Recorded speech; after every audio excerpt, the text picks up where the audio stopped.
Right. Good morning, folks. How are we? Before we start, I just want to make one thing abundantly clear. I've got the biggest fight of my life this weekend. I'm absolutely, completely fucking focused on the fight. So let's stick to the professional stuff. Yeah? Stick to the fighting.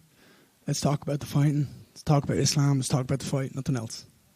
Well, Ian, to go off of that, I guess, the first time we saw you at MSG, you were kind of you had this plan to get the title. You were speaking at as if it was inevitable. So now we're only a few days away from you getting to achieve that dream. Has it hit you? Has it dawned on you? Or do you finally have to treat this as a normal fight week, preparing not only for the title fight, but the #1 fighter in the world?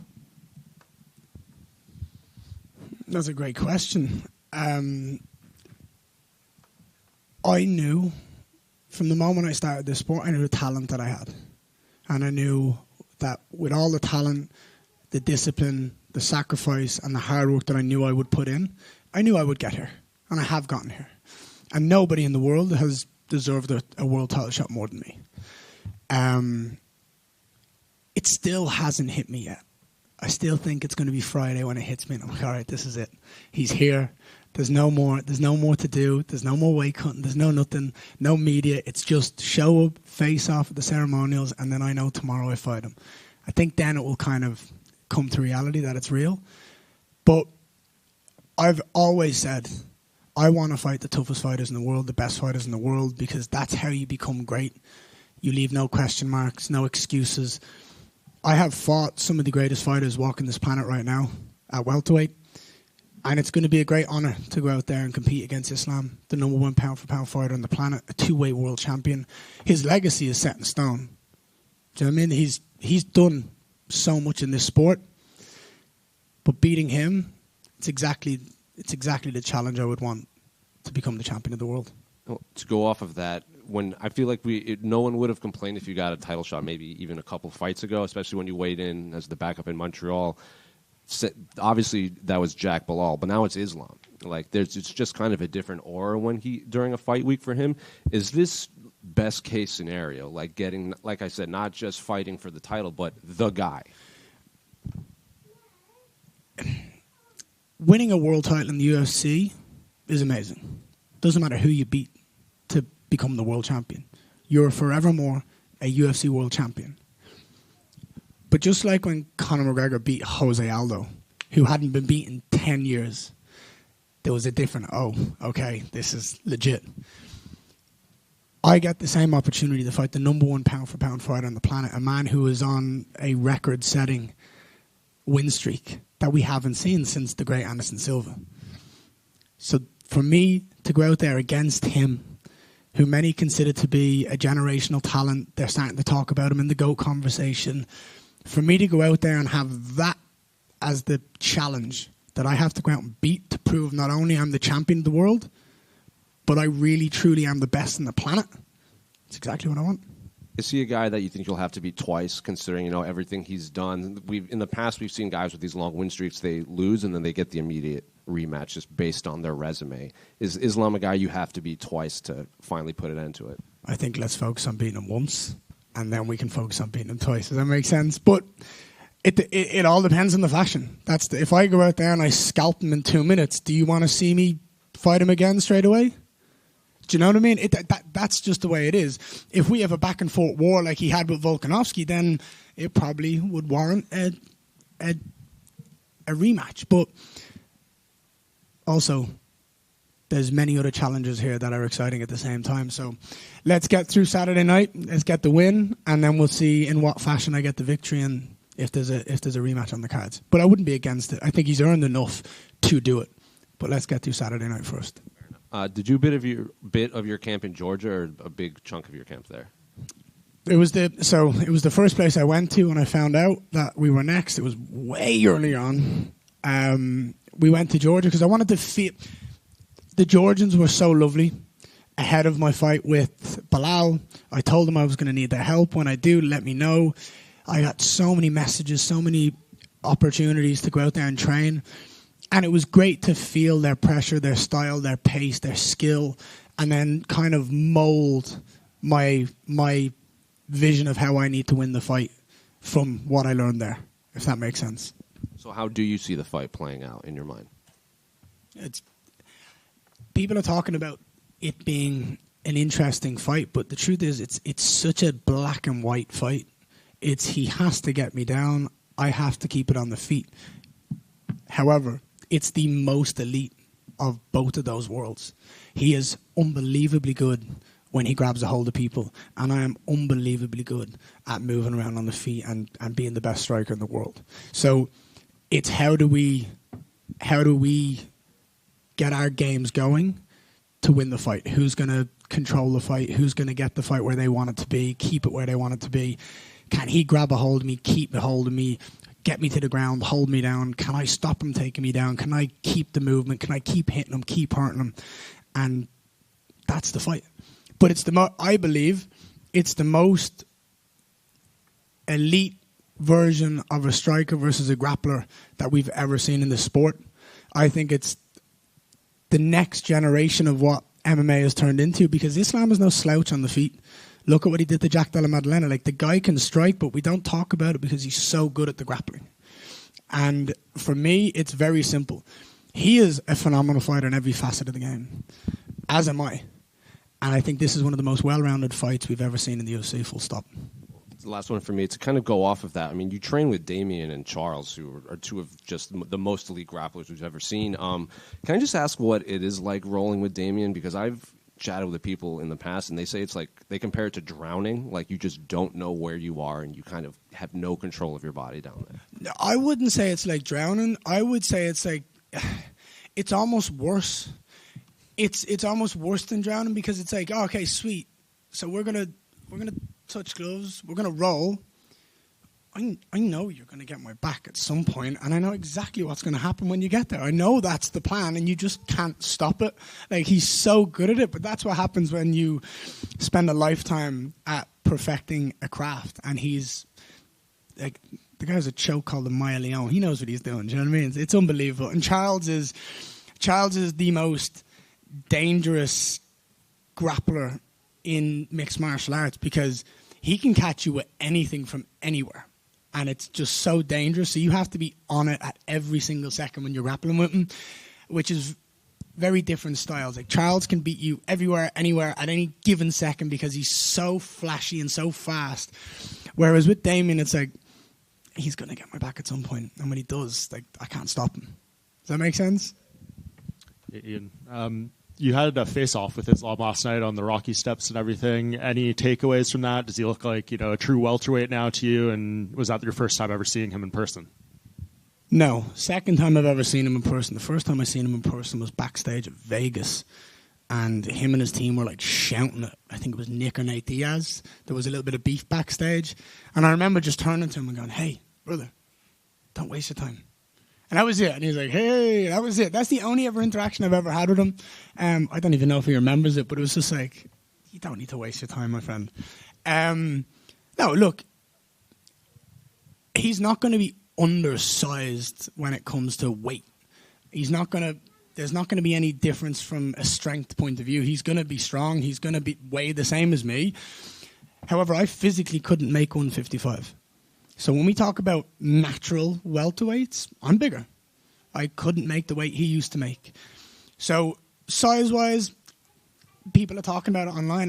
It doesn't correlate for me the same way. I think it's more stylistically this fight is interesting than size. If anything, me being tall is better for him, because there's more room for him to get under, to get to my leg. There's more leg to get. Do you know what I mean? So I just kind of felt like yesterday he didn't want to be there. He didn't want to be at the face-off. I sensed a little bit of, like, nervous energy from him, but those face-offs, they're fake. They're for social media. They're for Instagram. They're for obligations. They're not for us. The face-off that matters to me is Friday, when we've made weight, we've done all the hard work, we show up in front of the fans, and it's the last time we get to look at each other before we meet in the octagon. That's the one that matters to me. What about tomorrow? What are your expectations from the press for the press conference? Are you, like, expecting to go back and forth with him, to be very respectful? I think Islam's a funny dude. I like his comments. I think he's got a great dry humor. with the kind of the language barrier that he has. I think it's hilarious. It comes across great. Yeah, look, I have no problems with Islam. There's all respect from a competitive point of view. There always is. If he says anything that steps out of line in my book, then he's opening up a door for me to go in, and I don't want to do that. Does that make sense? There's too much negativity in this sport. There's too much of a bad energy at times. We always want to talk about someone in a negative light. Oh, this person said this. What do you think? Oh, he's this, he's that. Gone should be the days of negativity, and let's just speak about people in positive light. So I don't want that to go that way. I don't want any negativity. Let's focus on the fight. There's history to be made on both sides of the octagon. You know, he's the greatest lightweight champion we've ever seen. He's a 2-weight world champion, and if he can win this fight on Saturday night, he breaks the longest consecutive win streak in UFC history. On my side, I'm trying to achieve the dream that I had as a 16-year-old kid from Dublin, Ireland, of becoming the UFC champion. Not only that, I'm also, with a win, the most victorious Irishman in UFC history, and I break Conor McGregor's wins at the moment. So there's history on both sides of the octagon. I want to create mine and stop his, and we don't need to do anything else other than just fight on Saturday night. Does that make sense? Mm-hmm. If you win this fight, do we have to change the nickname? Because I guess the future would be now, right? Or do you? The future's inevitable, buddy. The future's in 5 minutes' time. If we want to walk outside and have a fight in 5 minutes, it's inevitable. I'm going to be there. Let's go. It's never going to change. If anything, it'll just pass on to the little terror that's running around this hotel this week, to little Leander. He's 100% a fighter, and I'm excited to see that future play out. Ian, right here. You talked about how this is pretty black and white, you know, striker versus grappler, maybe the most extreme example of that in UFC history. But if he does bring it to the areas that he's good at, to the ground, how comfortable are you dealing with that? And also, do you feel like you still, after all these years, don't get enough credit for your grappling? Grab my leg and find out. Thanks. It's that simple. I've trained with Damian Maia. I've been training with Charles Oliveira. I've got John Hathaway in the back there. Absolute legends. I have prepared the best I possibly can for this fight. There is no stone unturned. I am ready for everything. Grab my leg and let's find out. Ian, back here. You've obviously trained grappling with Damian Maia. You've struck with Conor McGregor. You've been very open-minded to acquiring skills and going around the world. I want to ask you, what do you believe is the best base for MMA?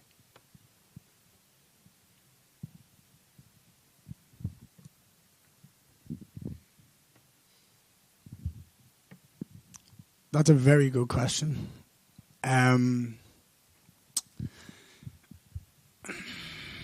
There's so many ways to look at this. I really do believe that if you have confidence and the mental fortitude, that's the biggest thing that you can have in MMA. Because if you're a striker and someone takes you down and you can keep pushing yourself and speak positively to yourself, like, I can get out of this, I can keep going, that's a more impressive skill than being able to get up itself. Like, you're constantly focused. But with that mindset, you can do anything. You can learn. I can teach anyone how to strike. I can teach anyone how to wrestle. I can teach anyone how to do jiu-jitsu. But if you're not focused up here and you don't want it up here, then it's not going to come to fruition. So firstly, I think it's not just about skill set, but about mental. I think mental is more important than physical skill. And I think the truth is, if you can grab a hold of someone and ragdoll someone, you force someone into a very different mindset. So I would say that when you look at all the success the Dagestanis are having in the sport, it shows how well that skill set translates into the sport. And now you're starting to see Islam getting cleaner and better on the feet. You're starting to see Umar and Usman Nurmagomedov use that grappling, mix it with fast, explosive striking that forces people to think differently. So I think as a base, if you can grab a hold of someone and ragdoll someone and mentally break them, it's a phenomenal start.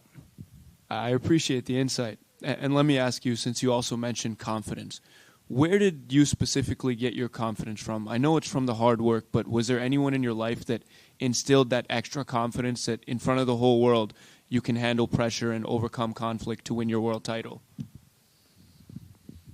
No, not in that regard. No, I grew up a very happy kid, and I watched my dad be a social butterfly. I watched how he spoke to people. I watched how he acted. I watched him walk around with such a confidence. And I think as a kid, you're a sponge. You learn from those who you're surrounded by. That's why it's so important to me as a father to be the best example I can be to my little boy, because what I do now, what I say now, how I treat people now is exactly how he will treat people in the future.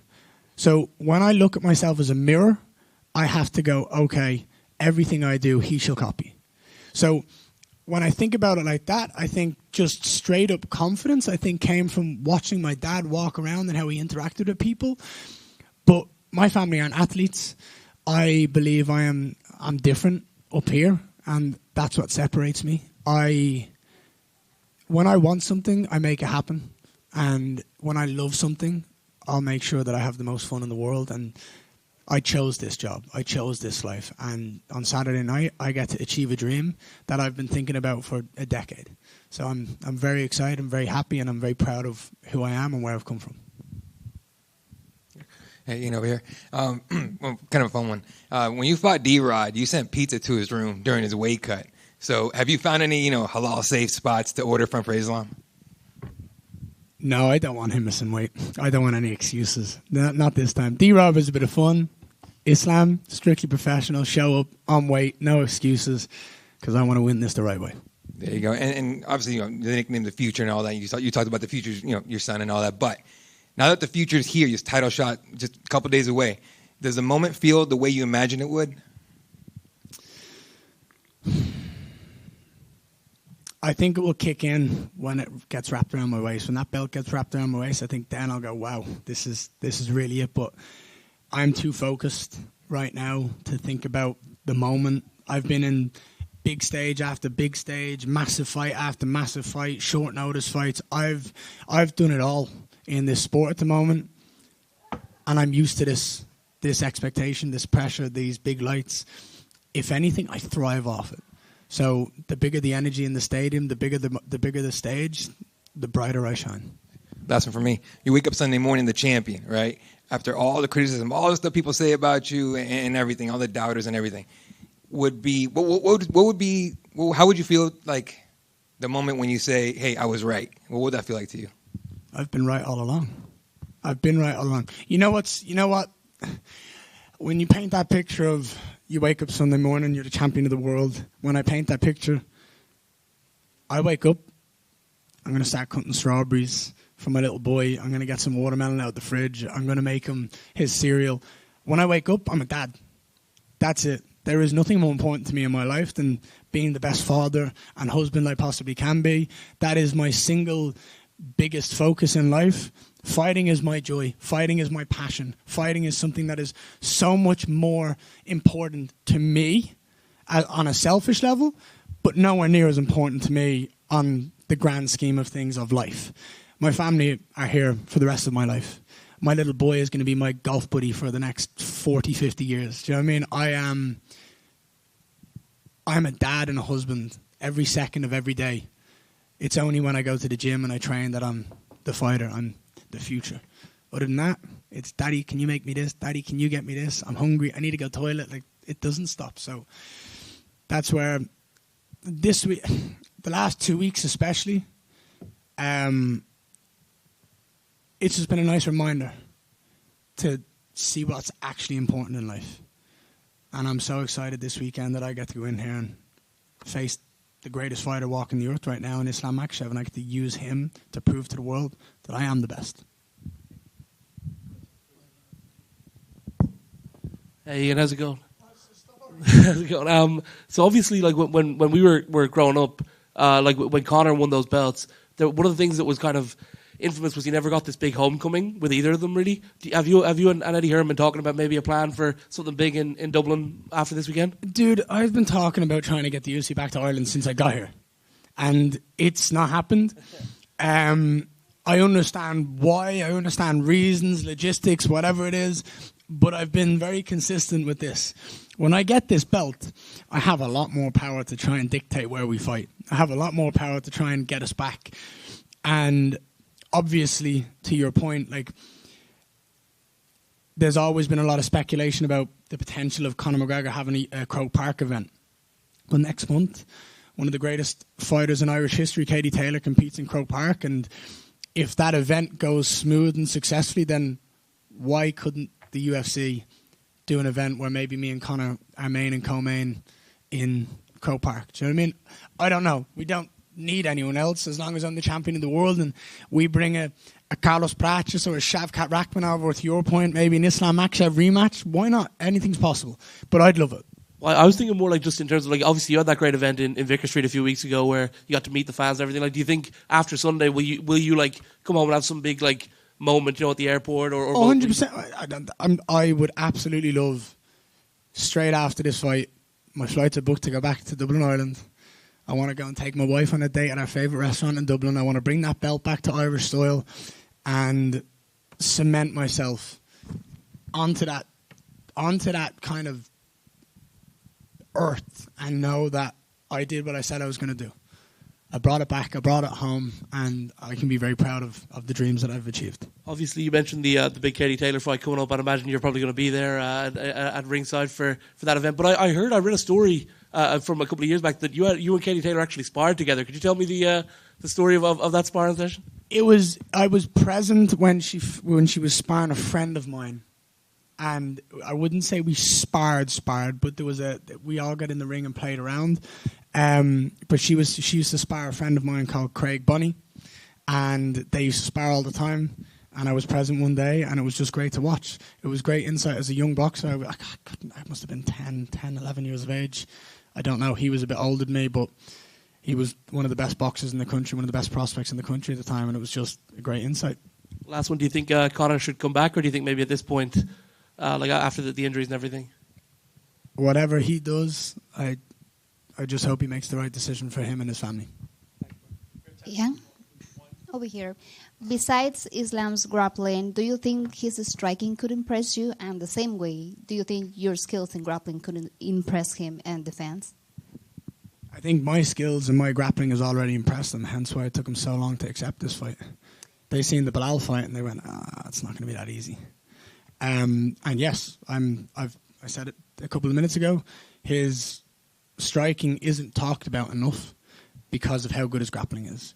But when you watch him go out there, he beat Jack Della Maddalena every second on the feet. And it was only when he wanted to grab a hold of him did he take it to his world. But he's incredibly talented in all areas of the game. Make no mistake about it. If you switch off on the feet, look what happened to Volkanovski. He can take you out there too. That's why I say this fight is arguably the best complete mixed martial artist fight we've seen in a long, long time. But it's the highest levels of two facets to the game. And looking down and the other division, you have Carlos Prates, Shavkat Rakhmonov, Michael Morales. Who you think who has to be or deserves to be like the next contender for the title? Listen, I called him last week. We chatted about it, but there is only one. There is only one person who has earned or deserved a title shot after this fight, and it's Carlos Prates.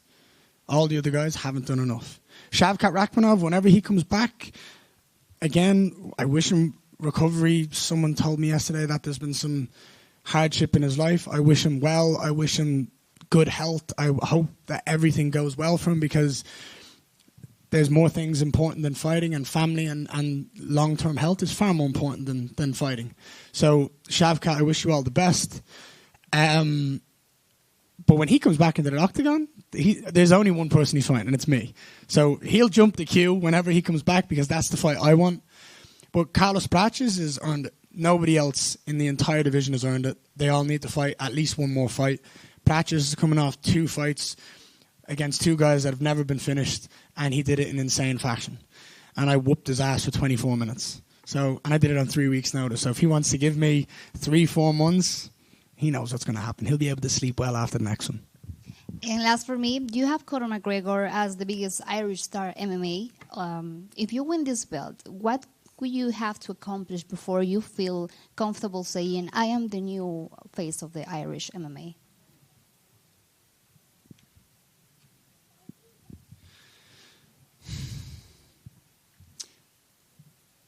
Being the face of Irish MMA is going to be a tough ask when you have such an iconic fighter from the same country like Conor McGregor. It is never something I've ever thought about, of being the face of Irish MMA. However, I want to make it abundantly clear. Since I entered the UFC, I've been the only one flying the flag. I've been the only one getting the wins in the UFC since then. Many have tried, many have failed, but I've been the guy consistently showing up and getting wins and at the highest level of the sport. I am the new face of Irish MMA, but I don't think I'll ever be the face of Irish MMA unless I achieve all of the goals that I wish to achieve. And I'm talking about a decade of domination. I'm 28 years of age. I can fight. Look, Volkanovski is still the champion of the world. He's 38. Justin Gaethje just won a world title for his third attempt. He's 38 years of age. I have 10 years of domination at this sport at the highest level against the next best opponent every single time. Something that excites me as being the champion of the world is fighting the right fight, the person who deserves the title shot the most, which is something that I feel like the UFC hasn't always done. But that's my job as the champion, is to make sure that the rightful contender gets the shot every single time. So what was your reaction when you heard that your fight was going to be headlining the first event in Philadelphia in over 7 years? I initially went, Philly, come on, can we do Vegas? Because for me, Vegas is like the fight capital of the world. And that was my initial instinctual reaction. I actually wanted to fight Islam in Abu Dhabi. I wanted to do it in enemy territory because then there's just even more hostile energy, and I feel like I'd thrive off that. And then I thought about Philly. I thought into it a bit more, and I went, "Wow, Philly's got a lot of fight history. Philly's got a lot of old boxing history here that is deeply enriched in the Philadelphia culture." And then I started to get excited. I was like, all right, wait, we got some legends of the sport that have been born and bred in Philadelphia. Some amazing boxers. And then I was like, oh, you've got the Rocky films. You've got all that. I was like, all right, okay, cool. Now it's and that initially changed my mind then. But yeah, it's being here, seeing Philadelphia. I absolutely love it. I think it's very beautiful. Philadelphia's going to have a special place in my heart come Saturday night for the rest of my life, because it's where I'm going to win a world title. And, maybe if we're lucky, we can land that famous left hook that Philly's famous for. So let's go out there and try to do it. And last one for me, what would it mean for you to break Conor McGregor's record? I've never thought about breaking his records. It's never been something I've focused on or thought about. However, now that I'm in the position where, with a win on Saturday night, I become the Irishman with the most wins in UFC history, it's a pretty cool thought to sit there and go, when I was 16 years of age watching UFC highlights on my laptop in my room, that I'm that close, that I can do it. Tying it alone was awesome, but now I can beat it, and I've still got 10 years in this sport. That record's set in stone. Ain't no Irishman ever beating this record. I can promise you that. That's going to be up to 20s in a couple of years. Ain't no one beating this. I'm going to make sure that it's so far unachievable, essentially, that record's set in stone, and that's the legacy that I wish to create. I want other Irish kids who are watching this fight Saturday night to sit there and go, I want to be where Ian Garry is one day. And then I'd love to see someone be on the cusp of trying to beat my record, because that would be a phenomenal full circle of events. Thank you guys. All the best this weekend.